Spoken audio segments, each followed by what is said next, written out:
Hola amados, este es el video número 6 de Introducción a la Carta de Judas y vamos a comenzar. La fecha de composición de la epístola de Judas es un tema de debate y el texto proporciona algunas pistas que sugieren que no es un libro muy temprano.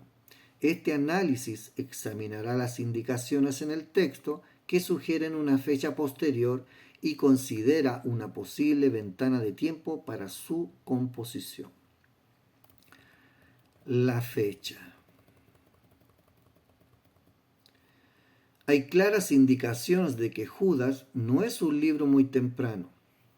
Habla de la fe que ha sido una vez dada a los santos, versículo 3, refiriéndose, al parecer, a un tiempo pasado, desde un presente en el que había un cuerpo de doctrinas que se consideraban ortodoxas. En los versículos 17 y 18 exhorta a sus lectores a recordar las palabras de los apóstoles del Señor Jesucristo. Eso suena a un tiempo cuando los apóstoles ya no estaban entre ellos y la iglesia recordaba su pasada enseñanza. La atmósfera de Judas es la de un libro que mira hacia atrás. Ya hemos mencionado el hecho de que nos parece que Segunda de Pedro hace uso de Judas considerablemente. Se puede ver que su segundo capítulo tiene una relación indiscutible con Judas. Es bastante seguro que uno de ellos tomó prestado del otro. Por razones de carácter general, es mucho más probable que el autor de Segunda de Pedro incorporara la totalidad de Judas en su obra, que Judas tomara, sin razón aparente, una sección de Segunda de Pedro. Ahora bien,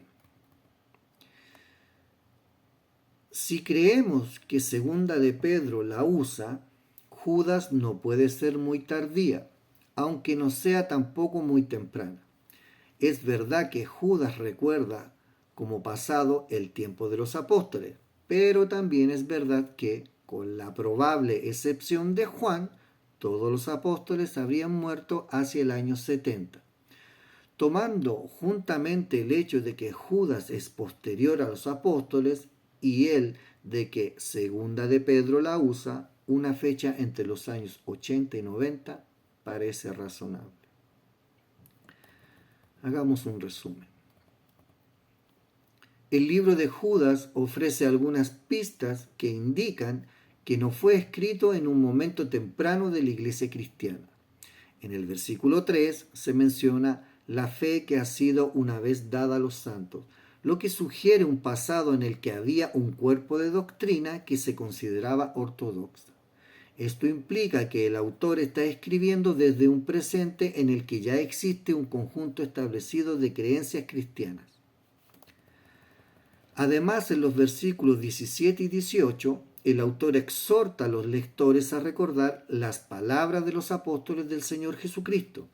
Esto podría interpretarse como un llamado a recordar la enseñanza de los apóstoles en un momento y que ya no están presentes entre los creyentes, lo que indica que el autor está escribiendo después de la época de los apóstoles.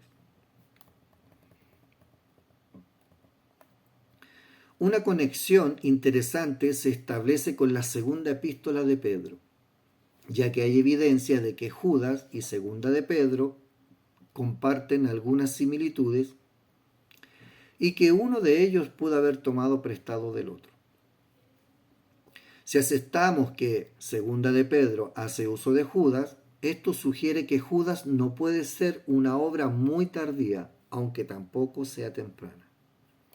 En resumen, basándonos en las pistas proporcionadas en el texto y la posible relación con Segunda de Pedro, una fecha de composición para Judas está en el rango de los años 80 a 90 después de Cristo. Parece razonable. Reflexión. La dotación de textos antiguos es un desafío y en el caso de Judas se plantea un debate interesante sobre cuándo pudo haber sido escrito. Aunque las pistas en el texto sugieren que no es una obra temprana, es importante recordar que lo que realmente importa en estos escritos no es la fecha de composición, sino el mensaje que transmite. Independientemente de cuándo fue escrito, el libro de Judas sigue siendo parte del Nuevo Testamento y contiene enseñanzas valiosas para los cristianos. Nos recuerda la importancia de mantener la fe que ha sido transmitida a lo largo de la historia de la Iglesia y de recordar las palabras y enseñanzas de los apóstoles. Esto nos anima a pensar, arraigados en la tradición cristiana y en la verdad del Evangelio, independientemente de cuándo se haya escrito este libro en particular.